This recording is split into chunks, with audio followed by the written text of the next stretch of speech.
Welcome to the webinar, Phish-Proof Your Users, Negate Stolen Credentials, and Go Beyond Two-Factor Authentication. Thank you for taking time out of your day to attend. I'm Damon Tepe, the Director of Product Marketing for SecureAuth and Core Security. If you want to contact me, please use the email shown on the screen, dtepe@secureauth.com. We have an exciting topic, one I'm sure you're all ready to kind of jump into. So today we'll cover why humans are often the weakest link in security, and primarily because we click on phishing emails, unknowingly download malware, and give valuable information away to potential attackers. We'll go through the problems caused by these human actions, why two-factor authentication may not be enough to keep attackers out. We'll spend time going over adaptive, risk-based, no-trust authentication benefits and how they can phish-proof your users. I'll walk through some scenarios and use cases. I'll review how these changes could have a significant business impact or savings to your organization, and then we'll again end with that Q&A session. So it seems like there's a new headline-grabbing breach every month. Billions are spent on endpoint and network security. Yet despite that investment level, breaches continue and are actually rising, a whopping 40% increase. So roughly $90 billion was spent across network, endpoint, and identity security in 2017, according to Gartner. But only about $5 to $6 billion was spent on identity security, and that's less than 7%. Information Security Forum Managing Director Steve Durbin warns we will see increased sophistication in the threat landscape, with threats being personalized to their target's weak spots or metamorphosing to take account of defenses that have already been put in place.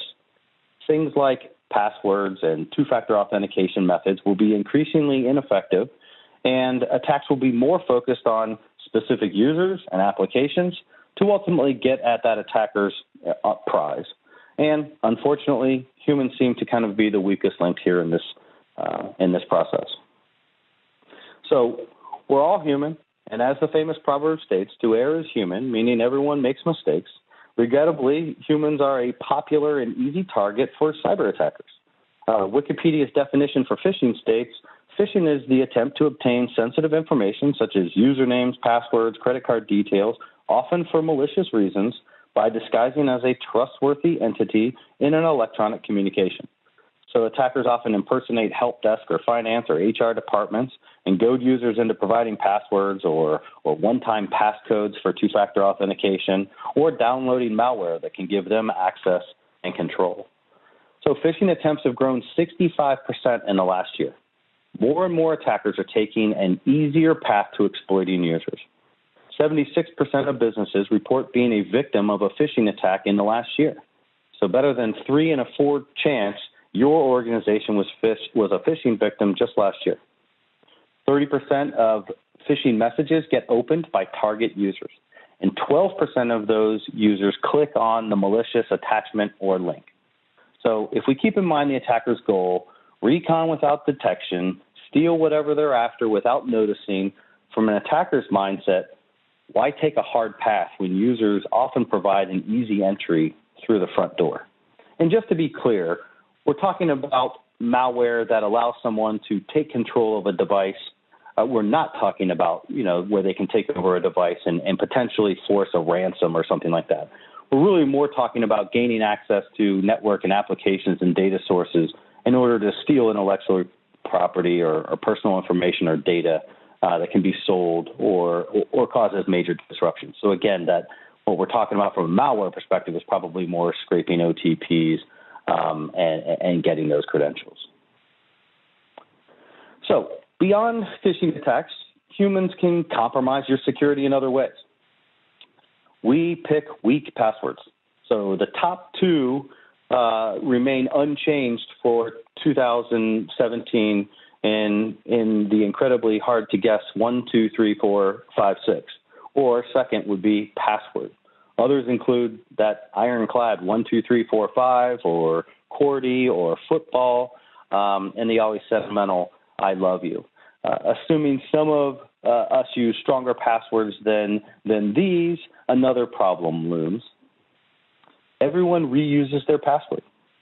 In fact, more than 4 out of 5 times, we reusing an existing password. So understandably so, if we have somewhere between 10 and 30 accounts, it's too difficult to try and remember all of those different passwords. Attackers know this, and they take advantage of it. So something to think about, if we take the 4 biggest data breaches where username and password combinations were stolen, we get roughly 3.7 billion credentials. And yes, that is B, not an M.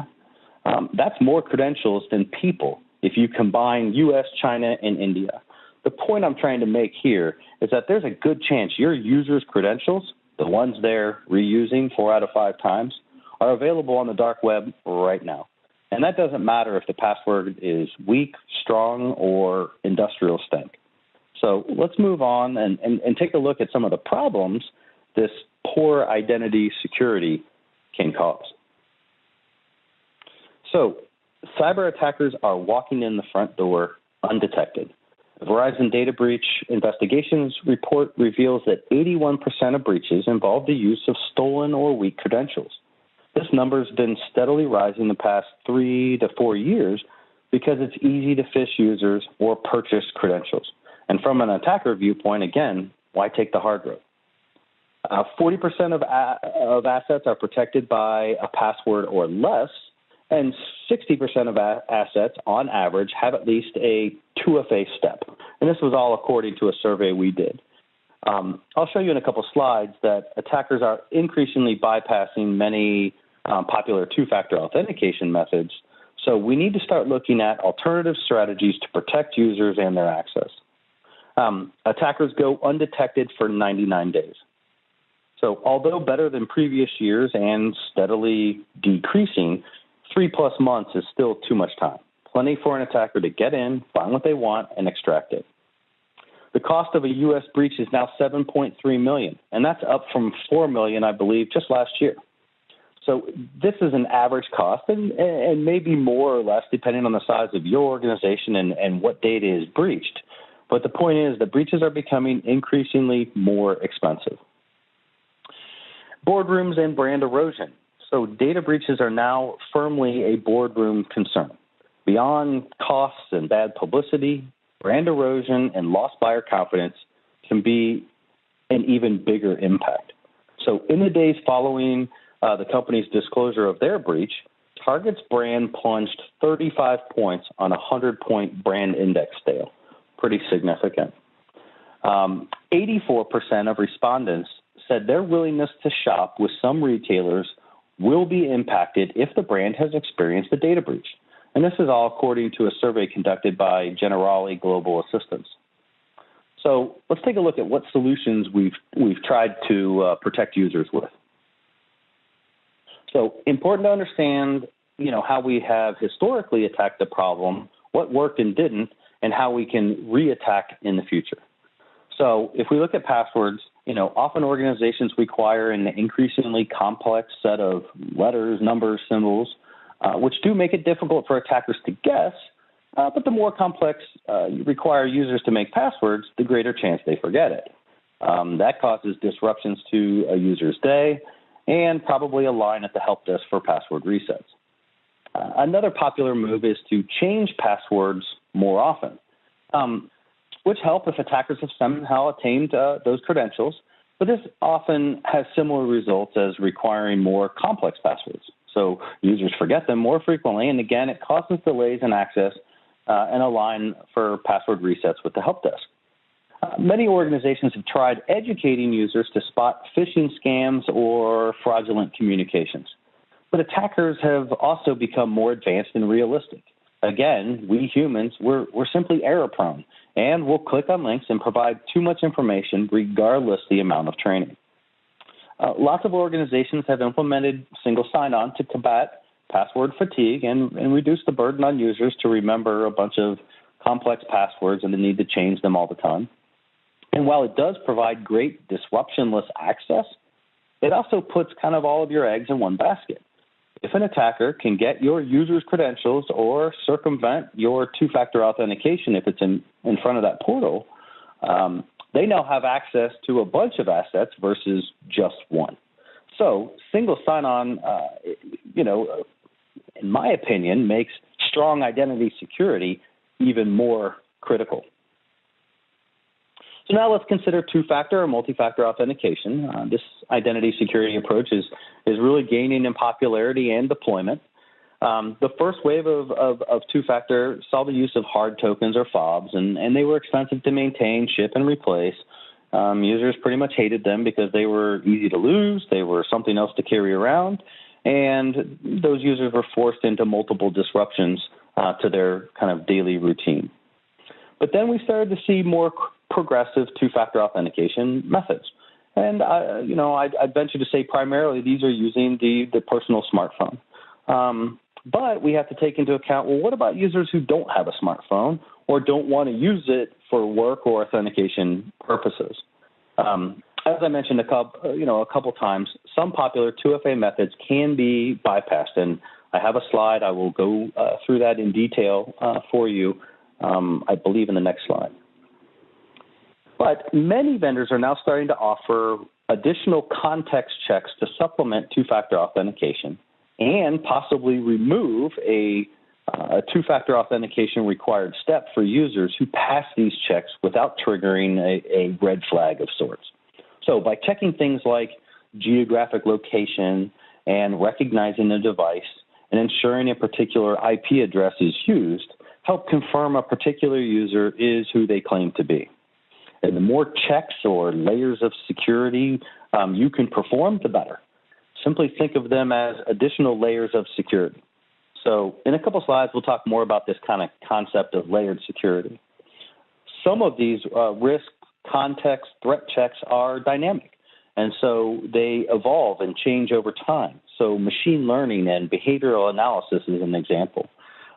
External threat feeds, which are continually updated databases as they uncover, IPs involved in nefarious activities, is kind of another example of continually evolving risk checks. So we'll talk in greater length about adaptive authentication and multiple risk checks in varying scenarios in a little bit.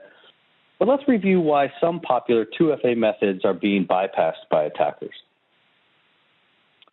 So most organizations are marching toward two-factor authentication deployments, believing it's the protective technique to ensure only legitimate users gain access. Unfortunately, two-factor authentication may provide a false sense of security as attackers are increasingly figure out ways to get past it. So one-time passcodes, I'm willing to bet this is one of the most popular of the newer two-factor authentication methods. Again, requiring a one-time passcode or OTP during that login process. Those OTPs can be displayed on hardware tokens like we used to use, but they can also be sent via SMS or text. They can be given over a telephone call, through email, or generated in a mobile application like Secure Auth Authenticate or Duo Mobile or Google Authenticator. And it's simply a string of random letters and numbers or both, but attackers have kind of numerous ways to kind of get their hands on those OTPs. So one is real-time phishing attacks. It's relatively easy for an attacker to trick someone into giving up their username, password, and one-time passcode. So IBM Security Intelligence first reported on real-time phishing in 2010. Even back then, the technique was already being used in 30% of attacks against websites using two-factor authentication. FireEye recently released a tool called RealPhish to help organizations assess their vulnerability to real-time phishing attacks. So after the webinar, I'll just take a quick pause here. After the webinar, I'm going to send you all links to these articles and tools I'm mentioning in this section. So, whether it's IBM Security Intelligence or FireEye's RealPhish tool, I will send you links to each one of these things just to validate and you can have for your own edification. But getting back to this, the next way to kind of get OTPs is through malware. So using mobile-based malware to obtain OTPs is not new either. In 2014, mental attacks on Swiss and German banks, attackers leveraged malicious code to scrape SMS or text OTPs from customers' Android devices and gain access to their bank accounts. More recently, attackers use the Bankovsky Trojan and call forwarding to obtain voice-based OTPs. Next is SMS and voice call interception. So attackers also use an inherent weakness in Signal System 7, also known as SS7, the protocol carrier networks use to communicate. And they use this to intercept OTPs and SMS messages and voice calls. So, for example, attackers in Europe use this method to obtain access to victims' bank accounts. The SS7 weakness was one of the driving forces behind NIST's original proposal, too, to phase out SMS-based one-time passcodes. Next, we look at phone number porting fraud. So attackers will use social engineering to obtain a victim's personal details. They then use that information to convince a cellular company to either issue them a new SIM card or move the victim's phone number to a SIM card they control. So T-Mobile recently warned customers to be vigilant about kind of this increased use of this attack vector.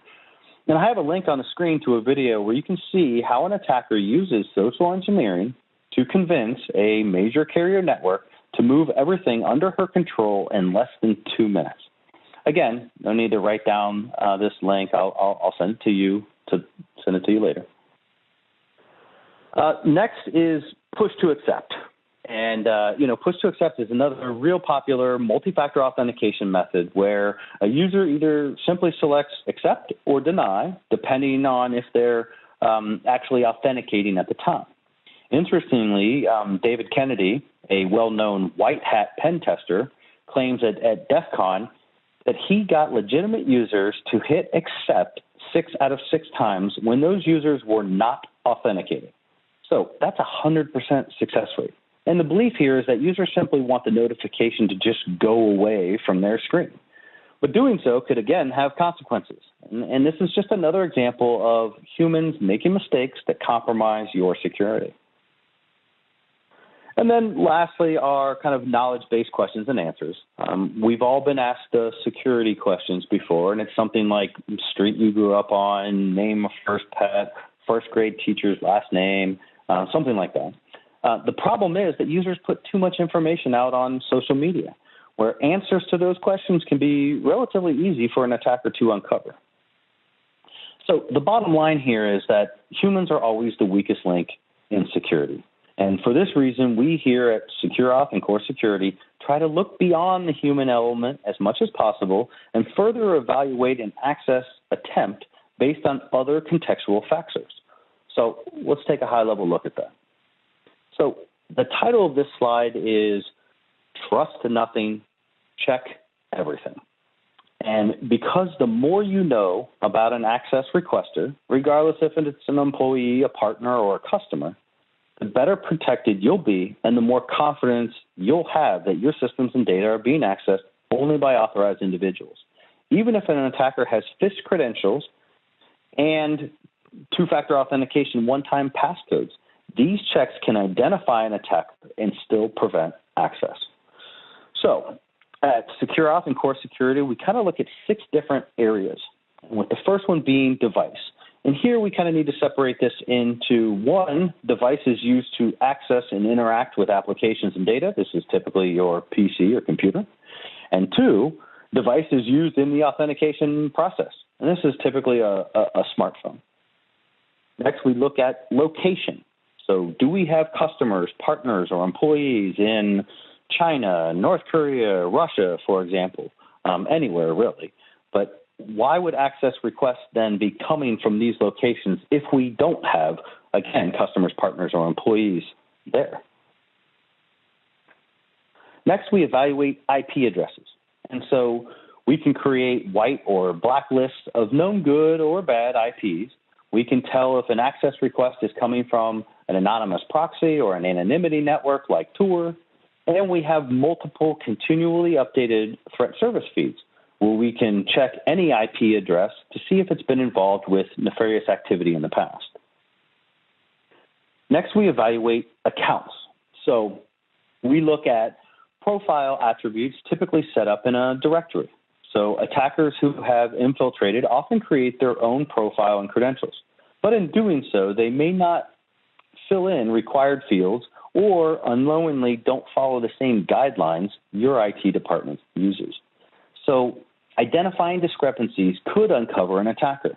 Additionally, if we can identify if there is a segregation of duties violation for a particular user, attackers who create their own credentials give themselves access to whatever they want, but unknowingly could cause an SOD violation that we can identify. We can also identify if an account has privileged or sensitive access, and this is good to know because these accounts are more sought after from attackers than others.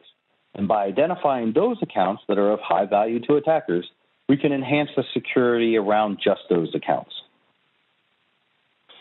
Next, we assess behavior.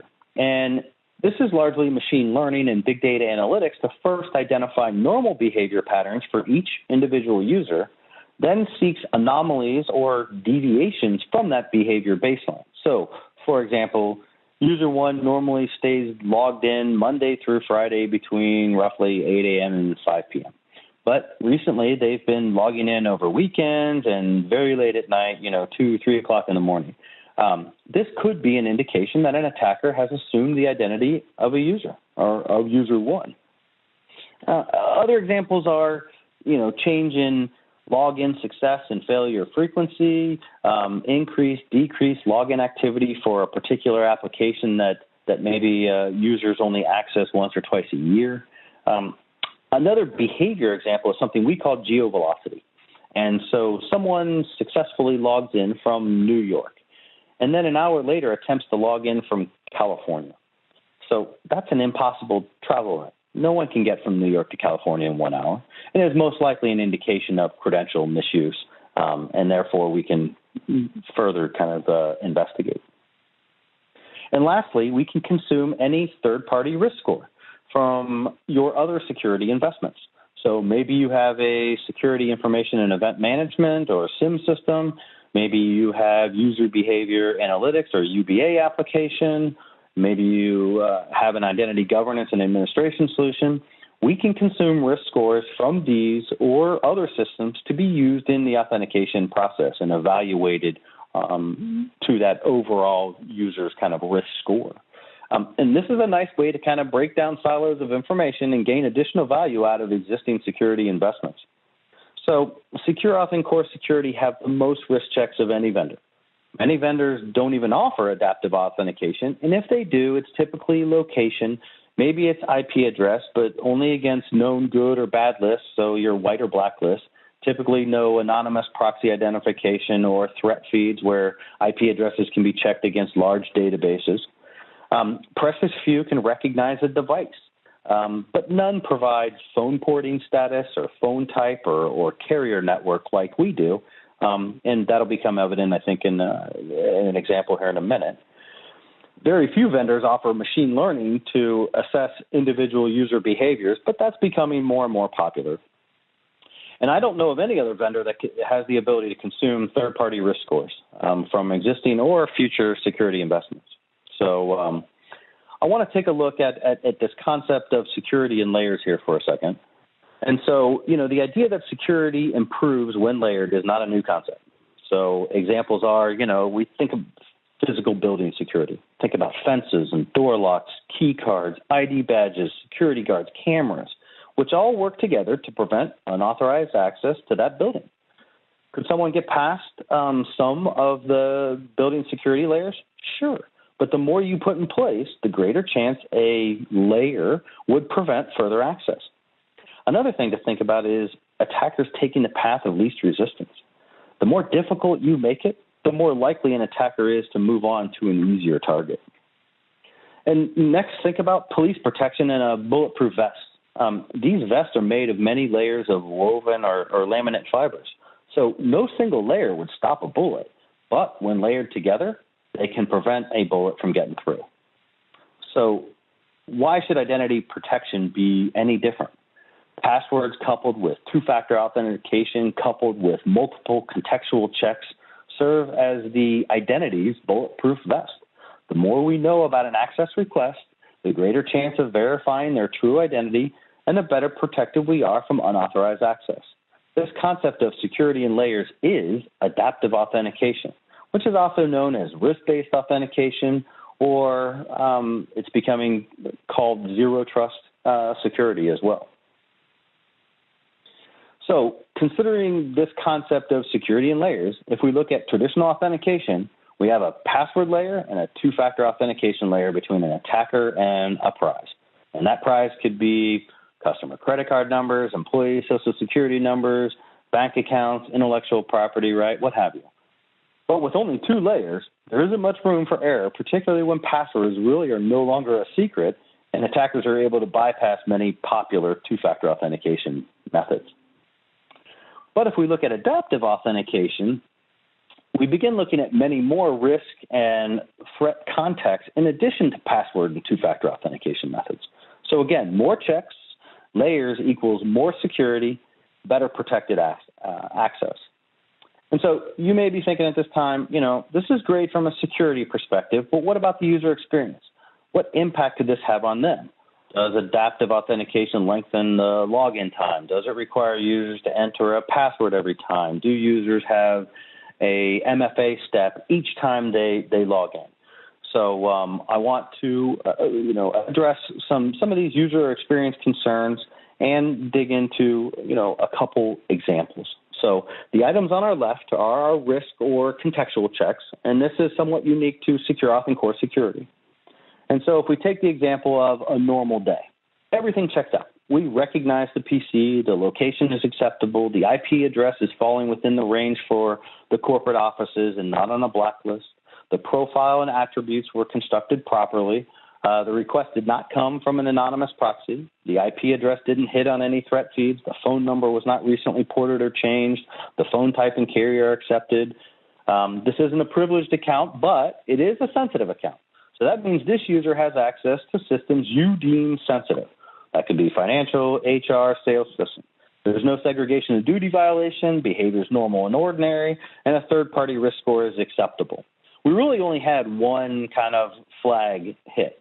So the decision may be, and these are our kind of automated actions, do we allow him or her in with just their password? Do we require a two-factor or multi-factor authentication step to ensure we have the right person? Here's where the user experience can be impacted. I think most would agree that we really don't see much risk or threat here in this scenario. So allowing access without a multi-factor authentication step is reasonable. Why burden the user unless policy requires it? So last year, for example, SecureAuth, we processed 617 million authentications. 90% of the time, users did not have to take a multi-factor authentication step because the adaptive risk-based checks showed no real threat. So let's look at a different example where an attacker has stolen a user's credentials. So we're not going to recognize the device or PC because it's not our users, but it's an attacker's. So in this example, the location could be acceptable or not, but it will not be accurate, and we'll find out here in a second why. The IP address being used is not on either white or blacklist, and that's not uncommon. A check of the profile attributes checks out, but this access request is coming from an anonymous proxy, hence why we couldn't accurately determine location before. And so we have the IP of the to or exit node, but our threat feed doesn't show that IP has been involved in any nefarious activity. The phone number associated with this user has not been ported. The phone type and carrier are acceptable. Our example user still doesn't have privileged access, but does, have that same sensitive access. No segregation of duty violations, but behavioral analysis uncovers, again, abnormal behavior. Odd login times, unusual access to an application, rarely accessed. And geovelocity is undeterminable because we cannot reliably tell location. And third-party risk score checks out. So we do have some yellow flags here. So allowing them in with only a password might be a mistake, but denying them access seems like too drastic an action. So requiring a multi-factor authentication step or possibly forcing a password reset step is probably the best route for this scenario.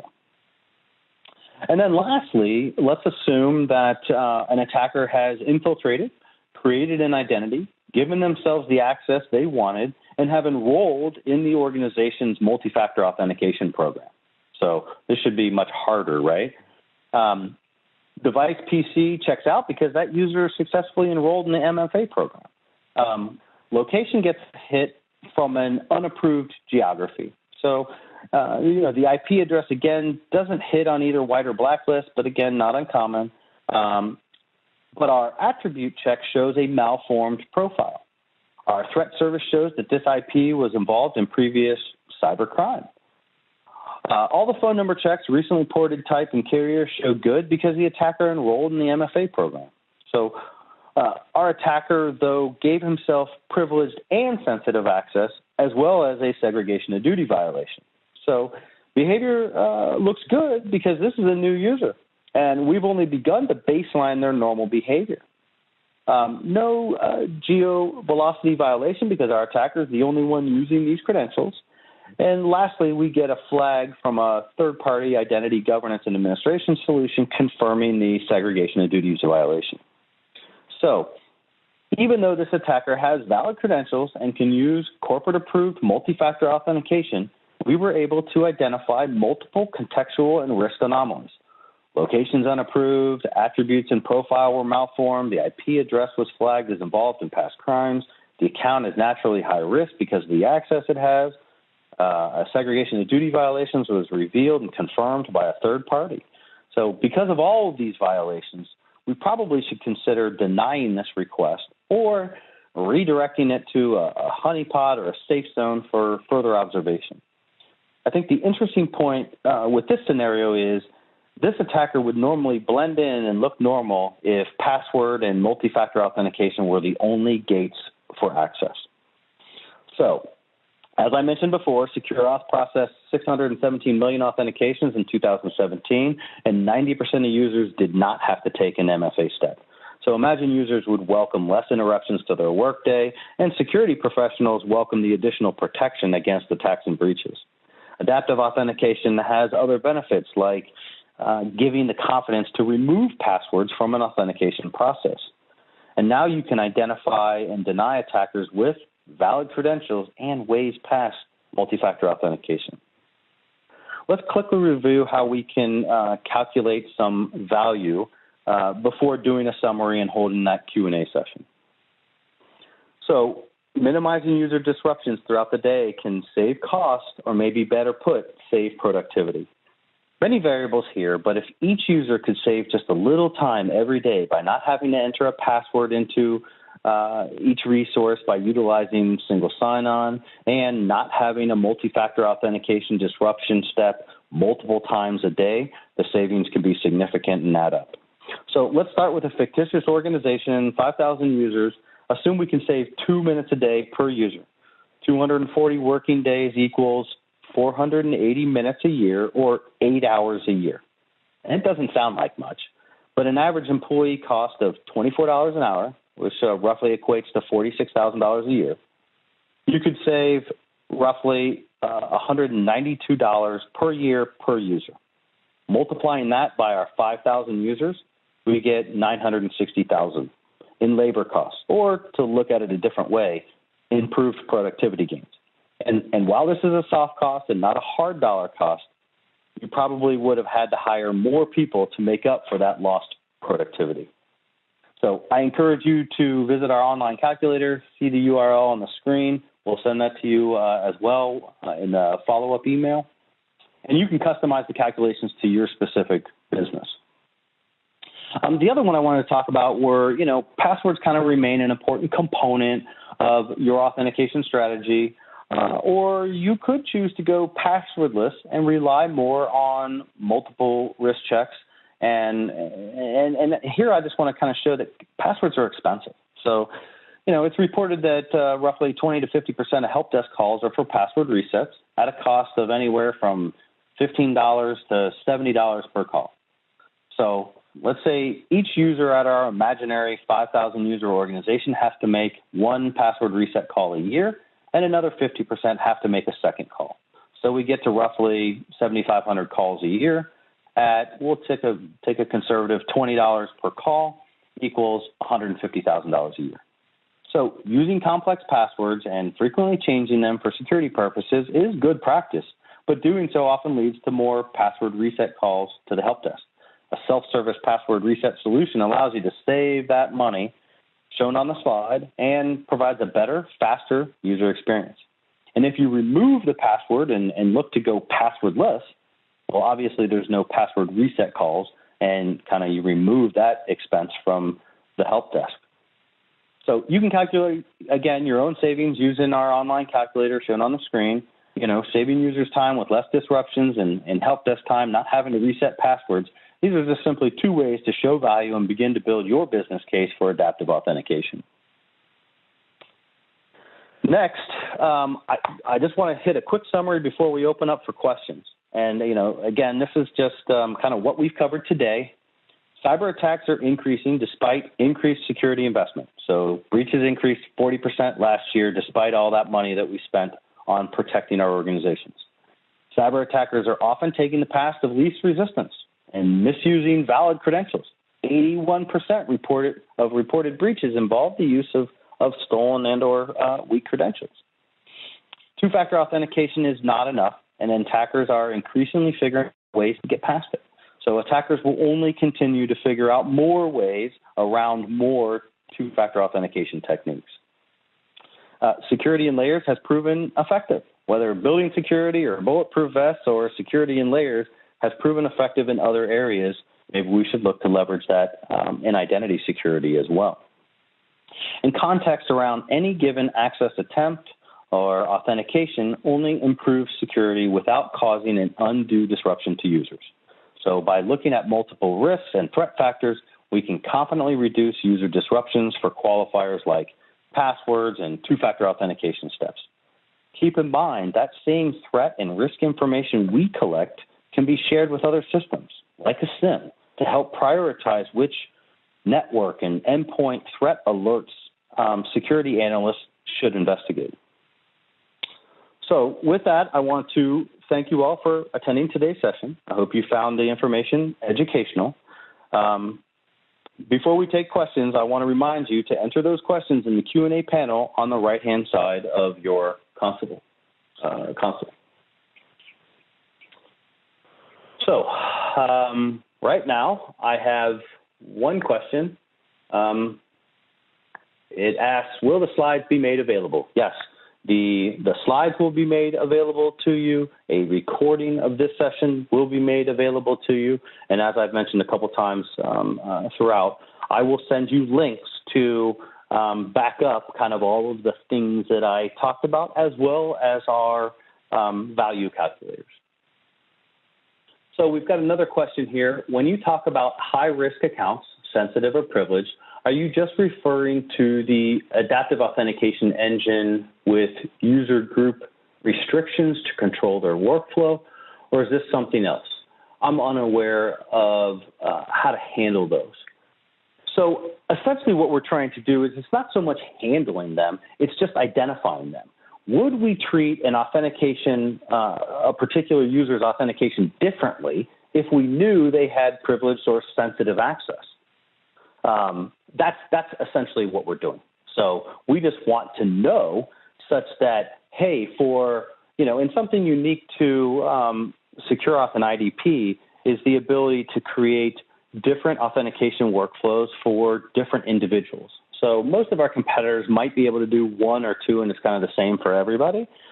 We can do different workflows. And so we can do a different authentication workflow for someone who has sensitive access or someone who has privileged access. And we may lower the risk tolerance acceptable, right? Because we know those are high-value accounts. So that's essentially how we're using that. Are you aware of any exploits against soft tokens such as Google Authenticator? I am not. And it's my understanding that, mobile apps like a Google Authenticator, like a Secure Auth Authenticate, even a Duo Mobile, those are typically some of the most secure. So when we talk about OTP scraping, whether it's malware, whether it's intercepting calls and stuff like that. Those are really more like I'm sending that one-time passcode via text or I'm calling. Versus if I'm getting that through a mobile app, it's typically much more secure. But it doesn't look like we're going to get any more questions. This kind of concludes our webinar for today. Thank you all for your attendance, and I hope you have a great rest of your week. Thank you very much.